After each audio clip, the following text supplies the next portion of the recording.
I'm Rachel Bell, and this is Your Last Meal, the show where celebrities share stories about the foods they love most, and we dig into the history, culture, and science of those meals with experts from around the world. Today on the program, writer and director of the new Barbie movie, Greta Gerwig. I interviewed Greta back in 2017. I cannot believe it's been so long, when her film Lady Bird came out. And in honor of Barbie-mania, I am re-airing an edited version of that interview.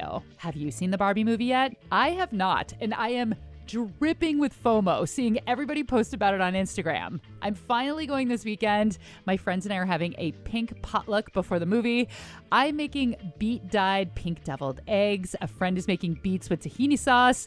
I have a feeling that beets are going to be heavily involved in this meal. Bar beets. My other guest today is Molly Yeh, host of the Food Network show Girl Meets Farm and author of 2 beautiful cookbooks. Molly grew up in Chicago with a Chinese-American dad and a Jewish mom. She studied percussion at Juilliard in New York City, and now she lives on her husband's family's sugar beet farm in North Dakota. So her cooking is often a whimsical mishmash of all of these cultures and geographical influences. She's created scallion pancake challah and Passover brisket hot dish topped with tater tots. But Molly also makes these gorgeous cakes. And that is why she's here today, to talk about the early 90s classic, Funfetti cake. So pour yourself a glass of milk. We'll get to Funfetti cake later in the episode. But first, my conversation with Oscar-nominated filmmaker Greta Gerwig. My last meal would be, my favorite food is macaroni and cheese. And my best friend Sarah Whitman-Salkin makes a macaroni and cheese casserole that's perfect. She always makes a roux with flour. She's explained to me that that's the important part of it. And then she does something where it always develops this perfect crust on top. And then there's extra breadcrumbs on top of that. And she's made it for me many times for my birthday and stuff. And it's my absolute favorite thing to eat. So there would definitely be that. There's a ice cream company in New York called Ample Hills that makes, I don't even think it's ice cream, but they make it with, I want to say they make it with condensed milk. So technically it's called a custard, and it's the creamiest, richest, most effed up ice cream you've ever had. It's upsettingly good. What's your favorite flavor? There's a flavor called ooey gooey, which is, it's like yellow cake batter in ice cream. Yeah, so those things. I mean, there's probably more, but definitely those things. I like that they're both kind of adult versions of childhood favorites. So it's like you have mac and cheese and then you have yellow cake batter, basically. Yeah, that's right. Oh, maybe I could also include in my yellow cake batter thing, Funfetti cake. You know, Funfetti that you buy from the grocery store, the Pillsbury Funfetti, they have a cream cheese icing, which is amazing. It's not like too sweet. That cake, too. Is that something that you had birthdays growing up? Yeah, we always had Funfetti. My mom would always make us Funfetti. It still feels like home. I'm actually weirdly not a huge sweets person, but that Funfetti cake is so specific. It's like a Proustian Madeleine for me. And yeah, I've seen now people are trying to make homemade versions online, but it's really hard with the sprinkles. Homemade versions of Funfetti? Yeah. No, that's just, you got to get the box. You can't make it healthy. I mean, you couldn't possibly get all those colors. You can, but it's hard.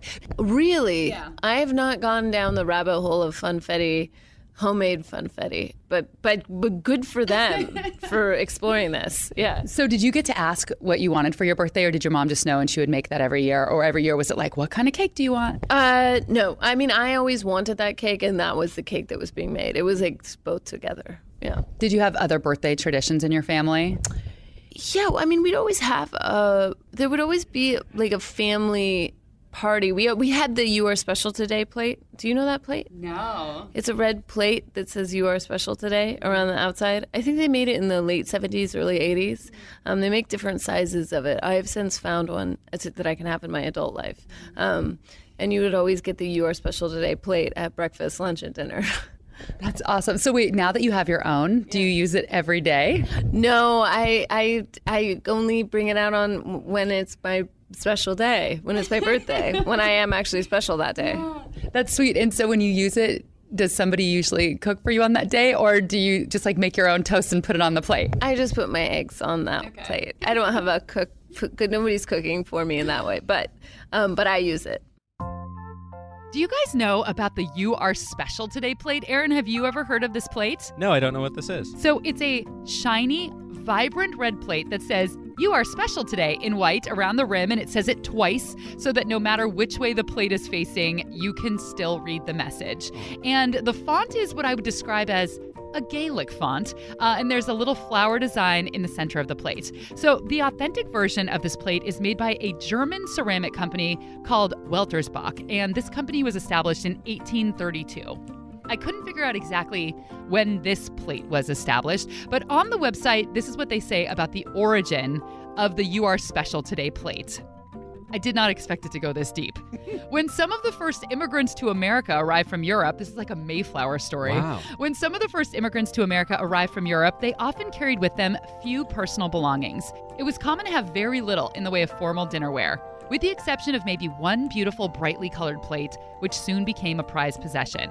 This is where the red plate tradition begins. Since this special plate was reserved for special occasions, it became a way to mark life's important milestones. Okay, let's get back to Greta's last meal. I'm not a great cook. I can cook, but I'm not. It's not the thing that I would say. Nobody is describing me as a great cook. Nobody says, like, the thing you should know about Greta is she's a great cook. That's never happened. That's never been uttered. But I love it as a way of showing love, and I love it as a gift. And particularly my friend Sarah, who always makes me the macaroni and cheese. My birthday's in August. It's August 4th, and it's a bitch to make macaroni and cheese casserole in the middle of August in New York when it's hot. And it says that, you can have a wall unit of air conditioning, but it's going to be really hot in that kitchen. And I always think it's such a generous thing, and that she does that. And she also, one of our other friends had a baby, and she just brought over just so much food that she'd made that it could all just be like warmed up, and it was easy to make. And I think it's a nice way to show love. We all need a Sarah. I know. Actually, we all do need a Sarah. Yeah. This one goes out to you, Sarah. I know. She knows how I feel.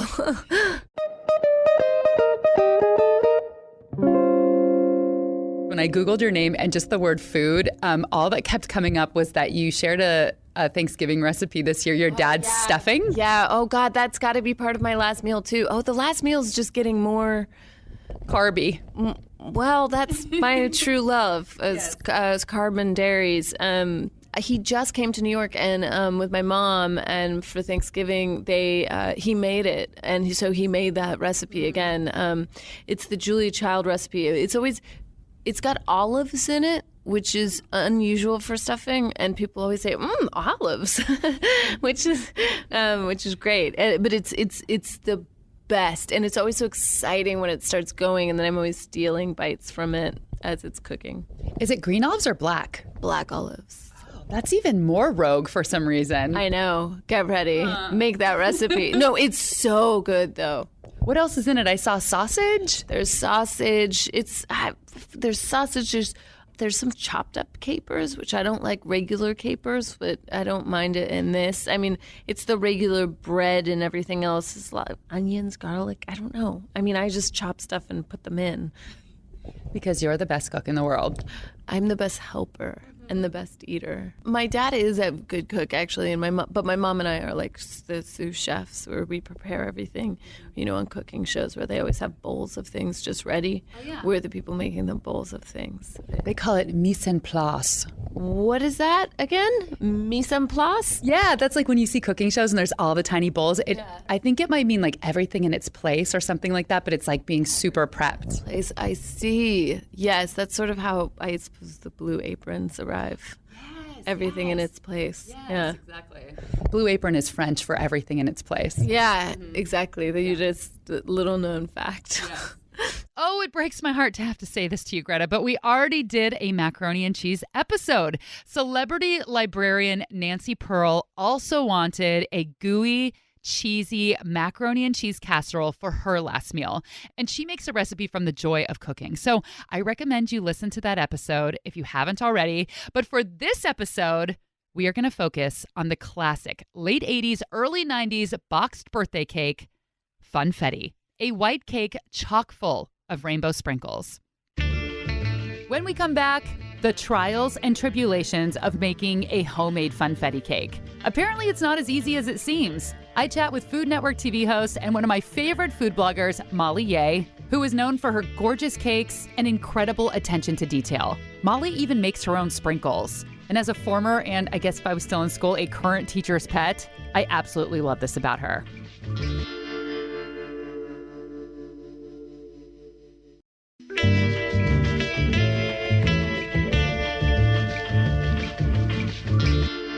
For her last meal, Greta Gerwig wants her friend Sarah's macaroni and cheese casserole. She also wants ooey gooey butter cake ice cream from Ample Hills Creamery. It's an ice cream shop that started in New York City. Now they have a location in Los Angeles and a couple in Florida. And a couple years ago, I was walking down the street in Brooklyn and I saw an Ample Hills. So we had to go in immediately because I wanted to try Greta's favorite ice cream shop. And it did not disappoint. They do all kinds of crazy flavors, which I love. I got the Munchies, which is a pretzel-infused ice cream. I'll eat anything pretzel flavored. And there were chunks of Ritz crackers, potato chips, pretzels, and crushed M&Ms. But back to Greta's last meal, she also wants her dad's stuffing and Funfetti cake from the box.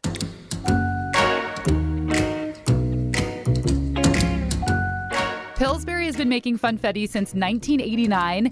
It's a white cake with handfuls of cheerful rainbow sprinkles mixed into the batter. And if you're a child of the late 80s and the early 90s, you know that this cake went perfectly with the hypercolor and puffy painted t-shirts that we wore to birthday parties. And as Greta and I discussed earlier, she wants that boxed cake mix that she grew up eating on her birthday. But lots of food bloggers and Instagram bakers have gotten fancy, and they make their own Funfetti cake. And one of those fancy pants belongs to Molly Yeh. Molly is host of the Food Network show Girl Meets Farm. She's the author of the cookbook Molly on the Range. And if you follow her blog, My Name is Yeh, you know that Molly is a very skilled and creative baker. Her cakes are works of art. One of the things that I really like about Molly's work, which is something that I admire in Julia Child as well, is that she is a tireless tester. So when Molly was developing a Funfetti cake, she tested 9 different kinds of sprinkles, just the sprinkles alone, in order to perfect her homemade Funfetti cake.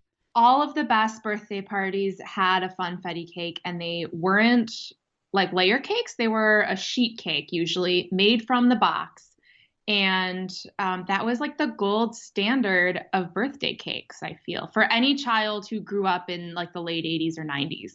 I think the generation is key because I was talking to some people my mom's age and they didn't even really know what I was talking about. Well, yeah, it's gosh, hold on. Can I do a quick Google search to see, or maybe you know this, like when Funfetti was actually invented? I know this. It's 1989. Oh, my birth year. Okay, yeah. So that makes a whole lot of sense. Wow, you share a birth year with Funfetti. That makes it even more special. That's a sign. That's totally a sign. What is the key to making a successful Funfetti cake at home? Because you had a lot of trial and error.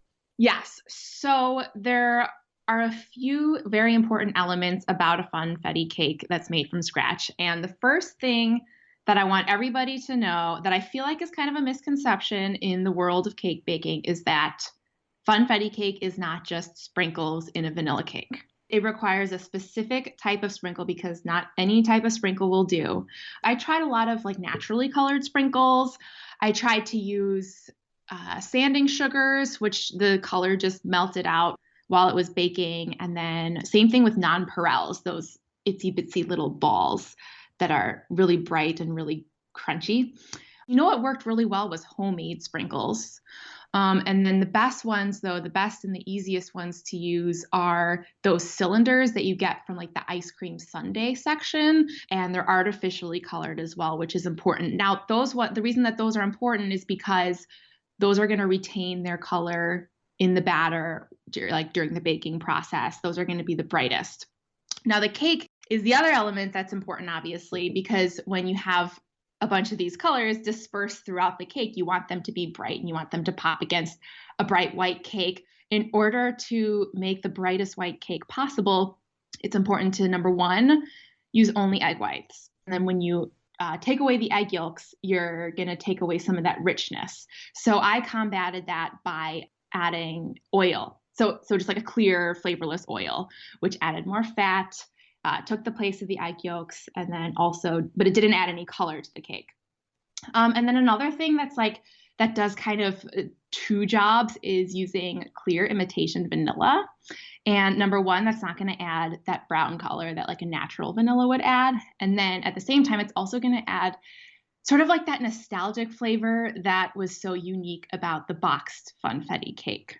Oh gosh, I could keep going talking for hours about this. But another thing that's important is that you have an even dispersal of sprinkles. So when you cut into the cake, I had a few test runs where I would cut into it and then the sprinkles would just sink all the way down to the bottom. And that was really annoying. And so that required me to play with the consistency of the cake batter. For this, you're definitely going to want a butter-based cake because it's going to add the butter flavor, but then it's also going to create a thicker batter that's going to suspend those sprinkles in a much more even manner. So hearing how hard it is to get it exactly right homemade actually makes me have a lot of respect for Pillsbury now, because you just think, oh, it's just this box cake. They really had to figure out how to make this work at home just from a mix so that the sprinkles dispersed evenly and all that. Yeah, and I once heard this hilarious thing about cake mixes, and I don't know if this was true specifically for Funfetti, but when cake mixes came out, apparently all you needed to do was add water. It was too easy for people. So it didn't sell very well. And then when they added a few more steps, like add the oil and the eggs, suddenly it was like people could have more ownership over making this cake and they didn't feel like it was such an easy way out. You love sprinkles so much that you incorporated them into your wedding. Yes. So after we tied the knot and as we were doing our processional, well, when most wedding guests would throw rice at the couple, our friends threw sprinkles at us. We made little individual packets of rainbow sprinkles. And even like a year or two later, you could see random little rainbow sprinkles in the cracks of the ground on the farm. You always keep quite a sprinkle collection. How many types do you have at any given time? Well, I guess I could just walk over to my sprinkle collection. So sprinkles are like my favorite souvenir to get whenever I go traveling, because even just like a grocery store generic sprinkle in another country is going to be different. So I'm looking right now. I have some sprinkles from Italy, and they're a lot longer and skinnier, and there's a lot of pink in them.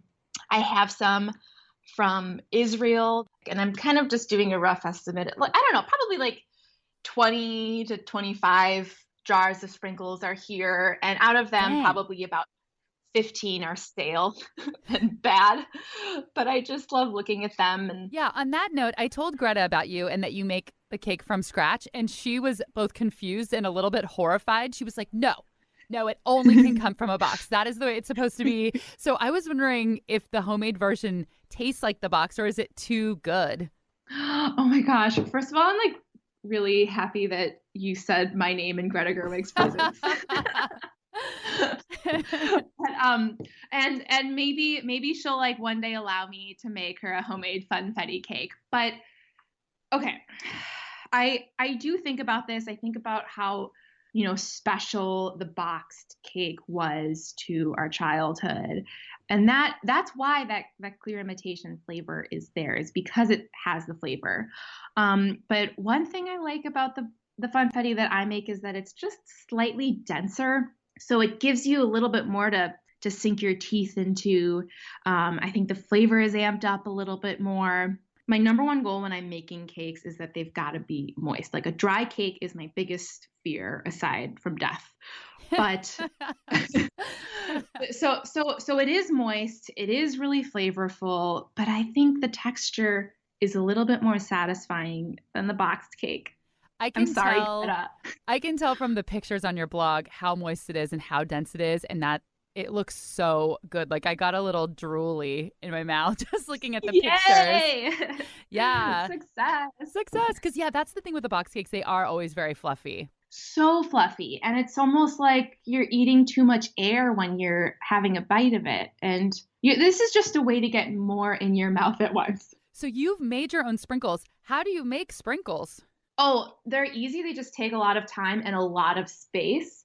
It's essentially royal icing. So you just mix egg whites and powdered sugar and then whatever food colorings you want. And actually, if you want to go full on all natural sprinkles, this is the best way to do it because you can buy like all natural food coloring and then you color your egg white and sugar mixture and then you put it into a piping bag with the tiniest little piping tip and you pipe out. Well, you could either do little lines. Lines are probably the easiest. And then once they dry after a day, you cut them up.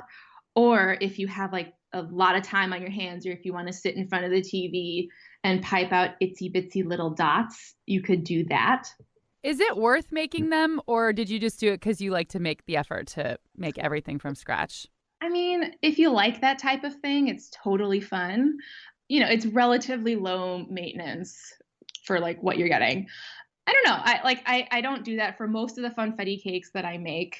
I will use store-bought sprinkles, and I buy sprinkles in bulk these days.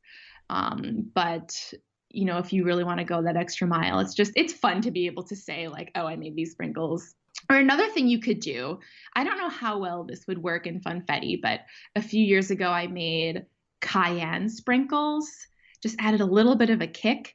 And you put those over chocolate ice cream, and it's really, really tasty. Of course, when something old becomes new again, when something vintage becomes modern, we often like to put new twists on it. So I wanted to know what Molly saw for the future of funfetti.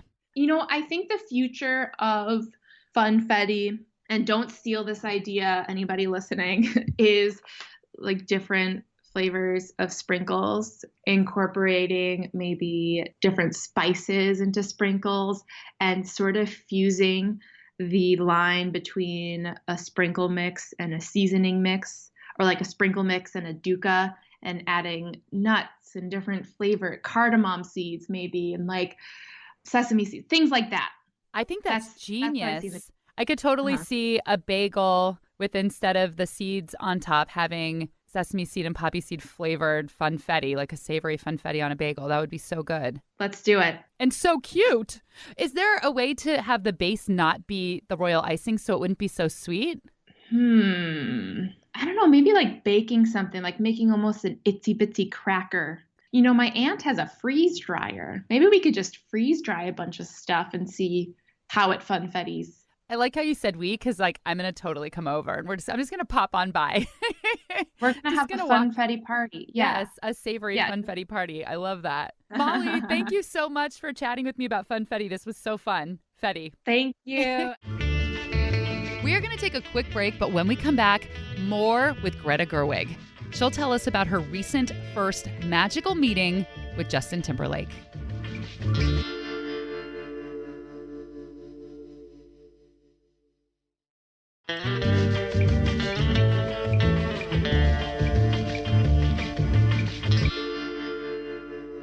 Greta Gerwig's Golden Globe winning film Lady Bird is set in 2002 Sacramento.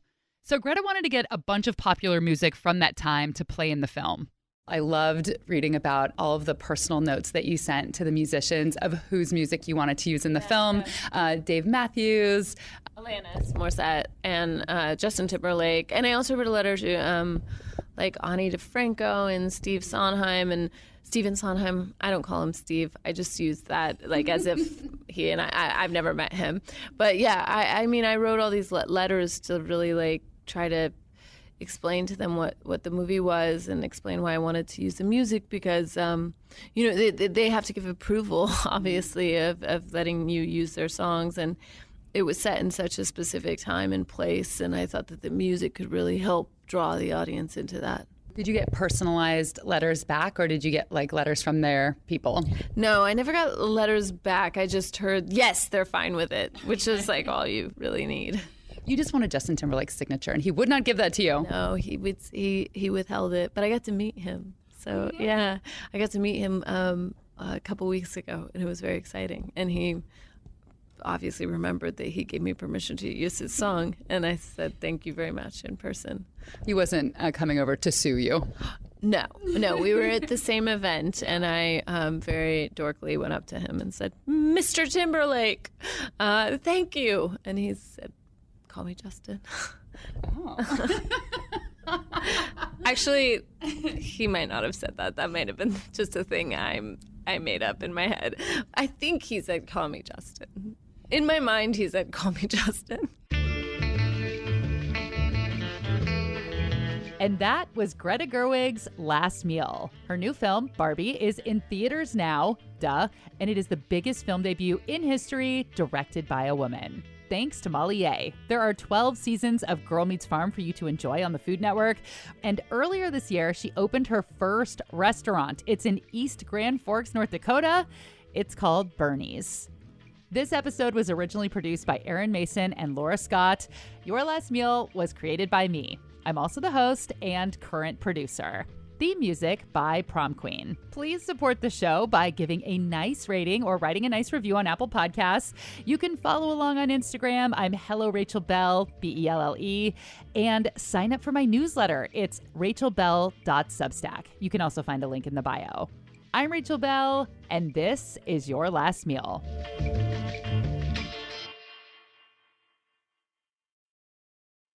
Her new film, Lady Bird. That's not how you say it. Greta Gerwig's film, Lady Bird. Greta Gerwig's film, Lady Bird, is her fantastic film, Lady Bird.